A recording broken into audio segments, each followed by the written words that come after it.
Bismillahirrahmanirrahim. Kita sambung kembali bacaan buku Quranic Law of Attraction kita. Energi sabar. Sudah sering saya ataupun Anda menemukan ayat-ayat Al-Quran yang memotivasi diri kita untuk bersabar. Saya sendiri sering bertanya-tanya mengapa Allah kerap mengemukakan kata sabar. Terkadang dia menggandengkan kata sabar dengan sholat, kata sabar dengan pertolongan Allah, atau kata sabar dengan orang-orang beriman. Apa sesungguhnya maksud Allah tersebut?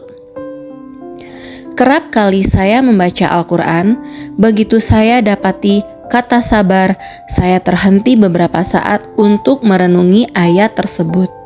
Seolah-olah ayat-ayat itu berkomunikasi dengan diri saya.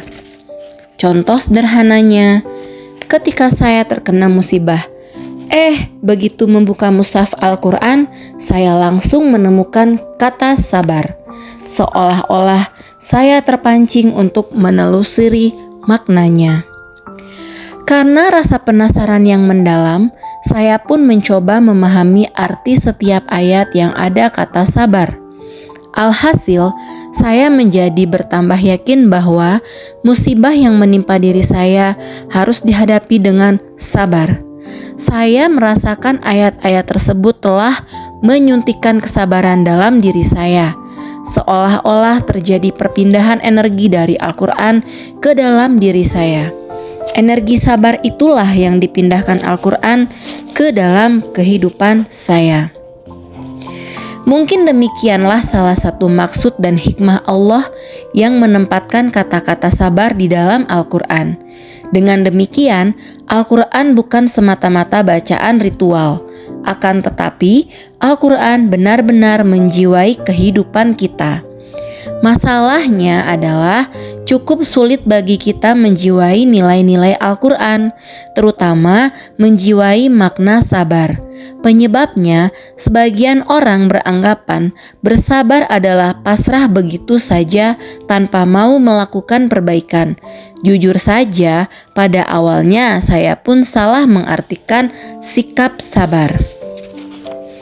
Saya mengira bahwa sabar itu menerima apa adanya saja, tanpa mau memperbaiki usaha. Pokoknya, pasrah sajalah. Pikiran-pikiran seperti itulah yang sampai saat ini melekat dalam batin saya. Akibatnya, begitu orang lain menasehati saya supaya bersabar, saya malah mengartikan bahwa dia menyuruh saya supaya pasrah saja. Bahkan, pikiran-pikiran seperti itu sempat bersarang dalam kehidupan saya saat masa kanak-kanak. Tidak menutup kemungkinan kita pun masih menganggap bahwa sabar hanyalah sifat berpasrah saja atas ketentuan Allah. Kita sering mempertukarkan tempat antara sabar, tawakal, dan pasrah. Keadaan seperti ini tidak boleh kita biarkan begitu saja. Sabar, tawakal, dan pasrah memiliki arti yang berbeda. Apa arti sabar itu? Saya petikan sebuah kalimat sederhana dalam sebuah buku karya Muhammad bin Salih Al-Munajjid. Sabar ialah bertahan dalam mengerjakan perintah Allah dan menahan diri dari amal perbuatan yang dilarang Allah. Beliau menarik kesimpulan pendek, dengan demikian dalam makna sabar terkandung pengertian mencegah bersikeras dan keengganan. Tulisnya dalam buku dalam terjemahan Indonesia Silsilah Amalan Hati. Ternyata sabar bukanlah sikap pasrah, melainkan sikap menahan diri. Contoh, ketika Anda memiliki uang yang banyak, tentu Anda akan semakin konsumtif. Suatu saat, Anda malahan cenderung membeli barang-barang yang sebenarnya tidak terlalu Anda butuhkan. Nah, apabila Anda mampu menahan kemauan Anda untuk membeli barang-barang yang tidak dibutuhkan itu, Anda termasuk orang yang memiliki kesabaran. Contoh lain, suatu kesempatan pacar Anda meminta Anda untuk mencium pipinya. Saat itu, tidak seorang pun yang melihat Anda. Pada kesempatan ini, Anda leluasa untuk menciumnya. Namun, Anda tidak mau melakukannya. Artinya, Anda telah berhasil mengekang atau menahan hawa nafsu diri. Sikap Anda ini berarti telah menjalankan salah satu arti kesabaran, yaitu menahan diri. Suatu saat mungkin kita pernah mendengar nasihat dari orang-orang bijak bestari. Begini bunyinya, sabarlah dalam setiap usahamu. Ungkapan ini bukan berarti kita dianjurkan pasrah begitu saja. Sabar dalam ungkapan itu berarti kita tetap menahan diri untuk pantang menyerah, alias kita harus terus berusaha. Sabar bukan berarti berhenti berusaha atau bekerja. Justru sabar dalam berusaha yaitu menahan diri supaya tetap bersemangat dalam bekerja, tidak malas. Barang siapa yang berlatih untuk bersabar, niscaya Allah memberikan energi kesabaran kepadanya. Tidak ada nikmat energi yang lebih baik dan lebih luas yang diberikan kepada seseorang selain kesabaran. Hadis riwayat Bukhari Muslim. Melatih kesabaran. Mungkin kita sudah sering mendengar kata-kata bertuah ini. Apa yang ada di hadapan kita dan apa yang ada di belakang kita hanyalah hal-hal kecil apabila dibandingkan dengan apa yang ada di dalam diri kita. Kata-kata mutiara ini berasal dari orang sukses bernama Oliver Wendell Holmes. Sederetan kata-kata Holmes di atas mengingatkan saya pada pentingnya kita berlatih untuk mengeluarkan segala kelebihan-kelebihan yang ada dalam diri. Kelebihan-kelebihan diri itulah yang semestinya kita tonjolkan. Salah satu kelebihan yang kita miliki yaitu memosisikan diri pada tempatnya. Maksud saya adalah menjadikan diri kita sesuai dengan harapan-harapan ilahiyah. Inilah yang semestinya kita tonjolkan dalam serangkaian kehidupan kita. Salah satunya adalah apa yang saya sebut dengan menyabarkan diri. Memang, saya yakin diri kita memiliki potensi sabar dan potensi untuk tergesa-gesa, alias dalam bahasa sederhananya, kurang sabar. Kedua potensi itu kerap kali kita perdaya gunakan dalam keseharian kita. Ujung-ujungnya, keduanya membentuk karakter kita. Dalam bahasa keislamannya adalah akhlak. Tugas kita adalah menjadi jiwa berakhlak Qurani. Salah satunya yaitu menjadi penyabar. Aku diutus Allah untuk menyempurnakan akhlak manusia, tegas Rasulullah SAW. Artinya, setiap diri kita sudah diberikan kesempurnaan akhlak. Cuma kesempurnaan akhlak tersebut masih terpendam dalam diri kita. Butuh cara untuk memunculkannya, termasuk sabar. Cukupkah dengan mengetahui cara memunculkan akhlak terbaik, lantas kita dapat menemui kesempurnaan akhlak kita? Saya belum yakin. Akhlak terbaik dimunculkan bukan semata-mata dengan mengetahui caranya. Kita bukan saja tahu, tetapi kita pun harus mau. Tahu dan mau, dua komponen inilah yang semestinya ada dalam setiap pribadi. Banyak orang yang tahu bahwa kesabaran adalah kunci utama kesuksesan. Akan tetapi, sangat sedikit mereka yang mau menjadi jiwa penyabar. Hal ini menjadi peringatan khususnya bagi diri saya sendiri. Hari ini mungkin saja saya berhasil memunculkan sikap sabar. Esok hari, apakah saya dapat memunculkannya lagi? Saya tidak dapat menjaminnya. Saya hanya berusaha mengetahui bagaimana menjadi pribadi penyabar. Kemudian dengan usaha maksimal berusaha mewujudkan apa yang saya ketahui itu. Sederhana bukan? Menyederhanakan sesuatu yang rumit memang tidaklah mudah. Terkadang saya sendiri terjebak pada sesuatu yang rumit. Padahal sesuatu yang rumit itu dapat disederhanakan, tergantung dari sudut pandang kita masing-masing. Rasulullah SAW adalah contoh yang tepat. Ketika beliau dicaci maki, dilempari kotoran unta, dihina, dan sebagainya, beliau mampu menyederhanakan semua itu dengan sangat baik. Wahai Rasulullah, biarkan saya membalas ejekan mereka terhadapmu. Berdoalah kepada Allah supaya merenungi diri mereka dengan azab sekarang juga. Mintalah kepadanya supaya menyegerakan azab kepada mereka sekarang juga, ungkap malaikat Jibril alaihissalam. Lagi-lagi Rasulullah menyederhanakan kerumitan saat itu juga. Duhai Allah, ampuni mereka karena mereka belum mengetahuinya.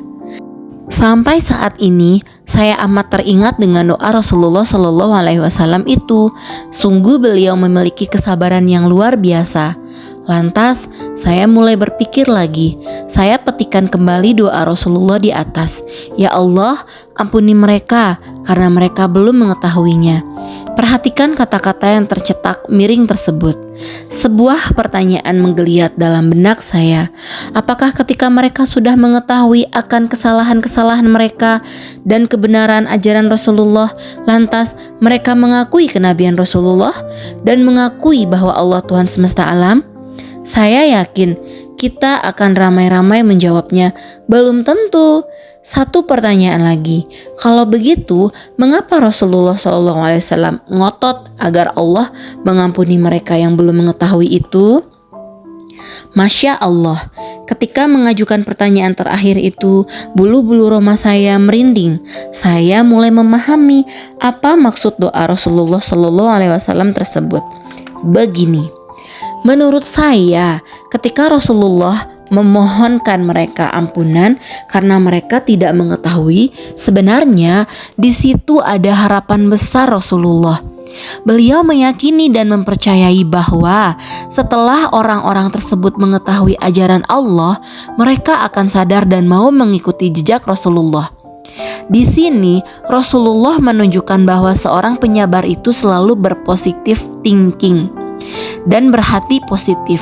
Belakangan hari, harapan Rasulullah menjadi kenyataan.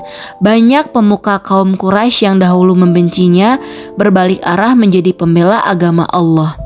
Sampai saat ini pun kesuksesan Rasulullah SAW masih terasa. Itu semua karena kesabaran beliau memberikan pencerahan hidup pada umat manusia. Terbukti, sudah kesabaran mendatangkan kesuksesan hidup. Saya lebih senang menyebutnya sabar sebagai the true power of success. Sabar, the true power of success. Sukses bagaimanakah yang kita idam-idamkan? Banyak orang menginginkan kesuksesan dalam kehidupannya, termasuk saya. Namun, sudahkah kita mengetahui atau menuliskan konsep kesuksesan bagi diri kita sendiri? Karena konon setiap jiwa memiliki standar sukses berbeda-beda. Artinya, dari perbedaan itu kita harus merumuskan satu pilihan yang tepat untuk kehidupan kita. Terserah apapun konsep kesuksesan menurut subjektif diri kita. Yang jelas, semua kesuksesan itu membutuhkan karakter diri. Salah satunya ialah melalui latihan kesabaran. Memang, latihan ini bukanlah hal yang mudah, akan tetapi bisa kita lakukan. Sulit tapi bisa, tidak ada yang tidak mungkin. Kalau kita senang membaca kisah orang-orang terkenal di dunia, kita akan mendapati sebuah kesimpulan praktis bahwa kesuksesan seseorang sangat bergantung pada hasratnya untuk berubah. Ada titik celah di sini, hasrat berubah. Itulah yang saya sebut sebagai hasrat kesabaran. Artinya, ia memiliki hasrat atau kemauan keras untuk mewujudkan cita-cita luhurnya.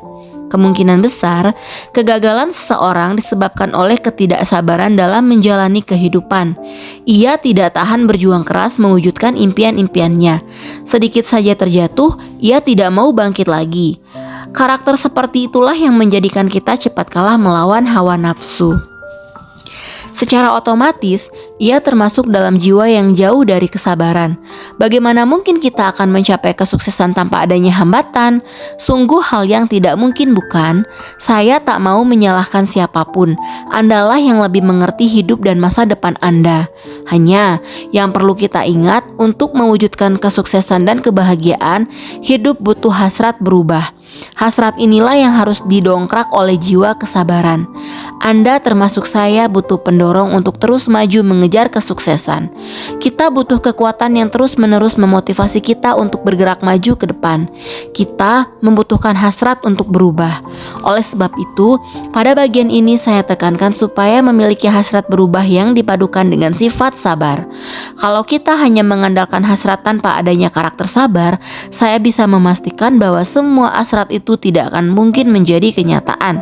Kita sebaiknya mengkombinasikan antara hasrat dan karakter sabar, sehingga kita dapat mencapai kesuksesan hidup dan mulus. Sebagai contoh, Anda berhasrat mengejar karir di kantor Anda. Anda pun mulai mendisiplinkan diri Anda untuk memperbaiki hubungan dengan pimpinan, menorehkan prestasi kerja, dan seterusnya. Akan tetapi, sudah 4 tahun lamanya, Anda pun tidak pernah menjadi apa yang Anda inginkan. Karir Anda tetap sedang-sedang saja seperti sedia kala. Anda pun tidak bersabar dan memutuskan untuk mengundurkan diri dari kantor Anda kerja, pindah ke kantor yang lain. Belakangan hari Anda baru tahu bahwa kenaikan jabatan Anda di kantor yang Anda tinggalkan itu sudah direncanakan oleh pimpinan, hanya butuhkan waktu 2 tahun lagi. Pimpinan menginginkan Anda menambah pengalaman sebelum Anda benar-benar dinaikkan jabatannya. Akan tetapi apa boleh buat, Anda sudah keluar dari kantor tersebut. Mungkin saja jika Anda sedikit bersabar, impian karir Anda akan segera tercapai. Anda hanya menunggu 2 tahun lagi. Memang tidak ada jaminan dapat baik tidaknya keputusan yang Anda ambil.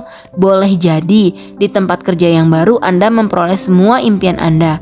Namun saya yakin apabila Anda tidak mau bersabar dalam bekerja, sudah dapat dipastikan di tempat kerja manapun karir Anda tak kunjung akan banyak berubah sesuai harapan Anda, kecuali jika Anda menghalalkan segala cara.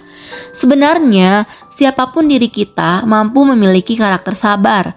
Kita hanya butuh sedikit latihan. Dengan terus berlatih, kita mulai menyuntikkan karakter sabar dalam hidup kita. Bagaimana melatih diri supaya memiliki karakter sabar? Pertanyaan inilah yang akan saya jawab dalam bab selanjutnya.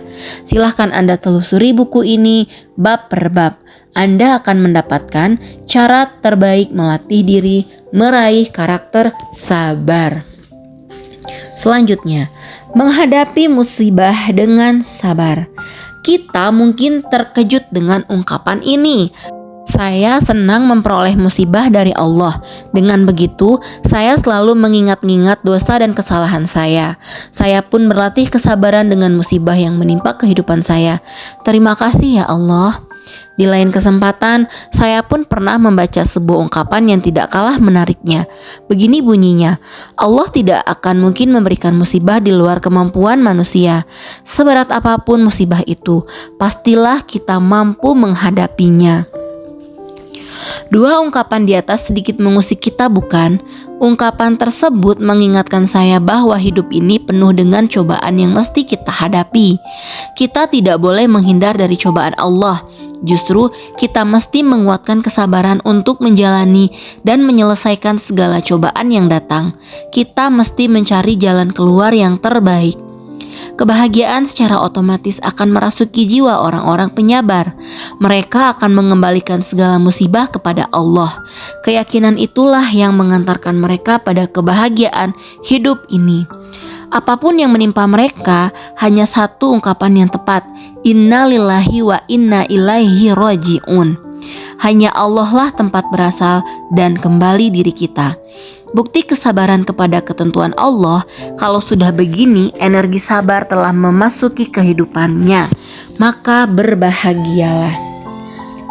Mengapa mesti bahagia? Penyebabnya, apapun musibah yang datang kepada mereka hanya membutuhkan satu jawabannya. Sesungguhnya diriku berasal darimu dan akan dikembalikan kepadamu. Musibah berasal darimu dan akan engkau tarik musibah itu. Engkau hanya memberikan ujian pada kami. Jadi, sebesar apapun musibah yang datang, hadapi dengan penuh ketenangan. Dan janganlah kamu merasa lemah.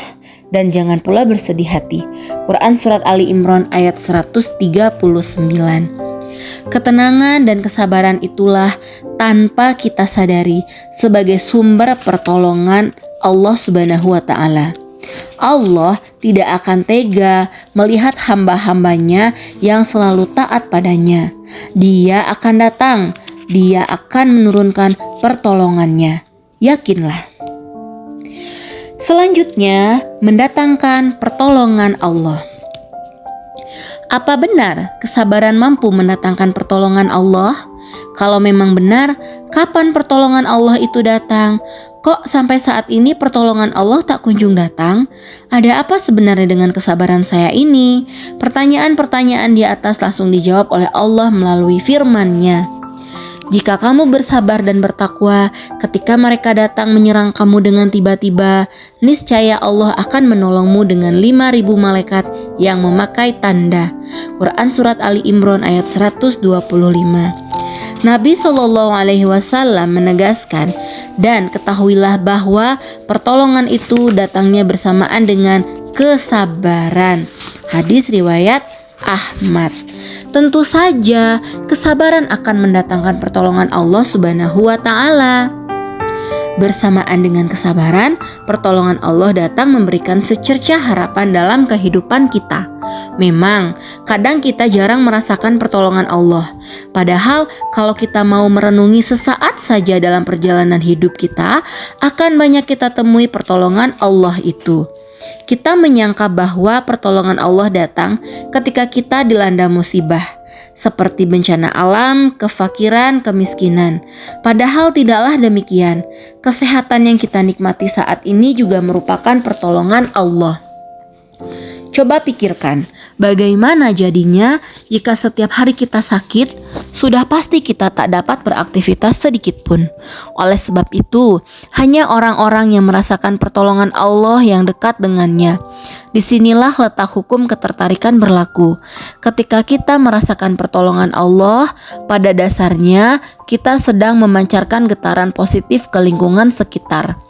Akibat getaran positif itulah, lingkungan pun merespon getaran kita. Sambutan alam lingkungan dalam diri kita benar-benar membuktikan tentang betapa dekatnya pertolongan Allah dalam diri kita. Sebaliknya, kita yang tidak mau merenung dan merasakan betapa dekatnya pertolongan Allah, tanpa sadar kita memancarkan energi negatif ke alam sekitar. Alam sekitar pun membalikkan getaran itu ke dalam diri kita. Ujung-ujungnya, pertolongan Allah semakin menjauh dari jiwa kita. Sesuatu yang tidak mau kita terima, jangan pula diberikan kepada orang lain, lingkungan, begitupun dengan pencipta kita.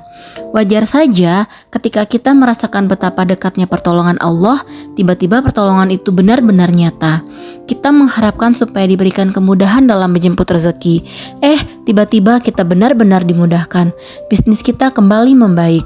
Hubungan kita dengan pelanggan-pelanggan semakin erat. Kita pun bertambah bahagia. Hukum Allah bekerja dengan begitu pas kadar takarannya dalam kehidupan kita. Kalau kita merasakan kedekatan dengannya, Dia pun akan mendekat. Sebaliknya, jika kita merasakan jauh dengannya, Dia pun akan menjauh. Inilah prinsip keseimbangan. Tentunya banyak faktor yang menentukan cepat lambatnya pertolongan Allah hadir dalam kehidupan kita. Di antaranya adalah keikhlasan kita, kesabaran kita, kesyukuran kita, dan doa-doa yang kita alunkan dalam hati. Kita membutuhkan kolaborasi ketiga komponen tersebut, yakni doa, syukur, dan sabar. Saya akan memperjelas ketiga komponen tersebut dalam bab selanjutnya. Terlepas dari ketiga komponen itu, sebaiknya kita mulai mengencangkan tingkat kesabaran kita. Mulailah banyak berlatih sabar dalam menghadapi apapun, termasuk menghadapi cobaan hidup ini. Ingat, kesabaran mengundang kasih sayang Allah Subhanahu wa Ta'ala. Jika Allah sudah sayang kepada kita, apapun yang kita kehendaki pasti akan terkabul. Jadi, apa yang mesti kita khawatirkan? Segeralah bersabar dan dekatkan diri kepadanya. Selanjutnya, balasan bagi orang yang sabar. Apa balasan yang setimpal bagi orang-orang penyabar? Pahala menggunungkah? Atau saya tidak berani mengatakan seberapa banyak kuantitas pahala dari Allah terhadap mereka yang penyabar. Bahkan Allah pun tidak memberi angka yang pasti. Kalau dalam matematika mungkin disimbolkan dengan 3 titik seperti berikut: 1, 2, 3, titik, titik, titik, titik. Simbol titik 3 itulah menunjukkan arti tanpa batas. Begitulah balasan bagi para penyabar. Pahalanya tanpa batas. Quran Surat Az-Zumar ayat 10. Selain pahala yang tanpa batas, Allah akan memberikan ketenangan dalam jiwa-jiwa penyabar. Tidak ada kegelisahan dalam kehidupannya.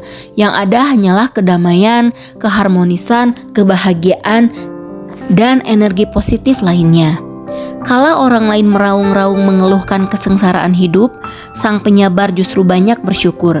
Mereka terus menjaga dan mempertahankan kualitas syukurnya. Sekecil apapun nikmat Allah yang mereka rasakan, sungguh betapa berharganya nikmat tersebut. Tiada keluh kesah, yang ada hanyalah permohonan ampunan. Astagfirullah. Allah pun mempermudah mereka mengejar kelimpahan dalam kehidupan ini. Tidak mengherankan bahwa orang-orang yang berjiwa sabar akan mudah mengendalikan perusahaannya, organisasinya, atau keluarganya.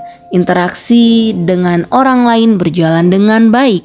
Tidak ada cekcok. Justru mereka membangun persahabatan, saling menghargai perbedaan, bermusyawarah dan toleran. Buahnya, mereka mendapatkan banyak kepercayaan dari orang lain. Ini adalah modal baik untuk bekerja sama. Mau tak mau, rezeki pun mengalir dengan deras. Bukankah dengan mengikat tali silaturahmi dengan orang lain dapat mengencangkan aliran rezeki dan memperpanjang umur? Selain pahala dan kelancaran rezeki, kesabaran pun mendatangkan pesona karismatik di mata manusia. Saya teringat sebuah peristiwa di zaman baginda Nabi Shallallahu Alaihi Wasallam. Mungkin Anda masih mengingatnya. Coba kita bernostalgia sejenak. Ketika Rasulullah Shallallahu Alaihi Wasallam dan para sahabat sedang duduk berdiskusi, tiba-tiba seorang Arab udik Badui menghampiri masjid. Kehadirannya membuyarkan konsentrasi para sahabat. Namun Rasulullah Shallallahu Alaihi Wasallam terlihat tetap tenang sambil menatap sang Badui.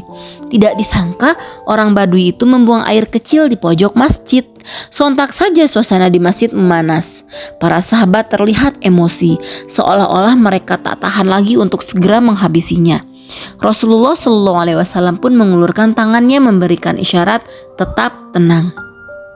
Biarkan ia menyelesaikan hajatnya itu, kata Nabi Shallallahu Alaihi Wasallam sambil tersenyum.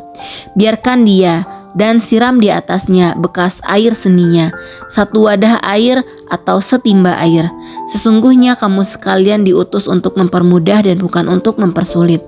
Hadis riwayat Bukhari dalam As-Shahih bagian wudu.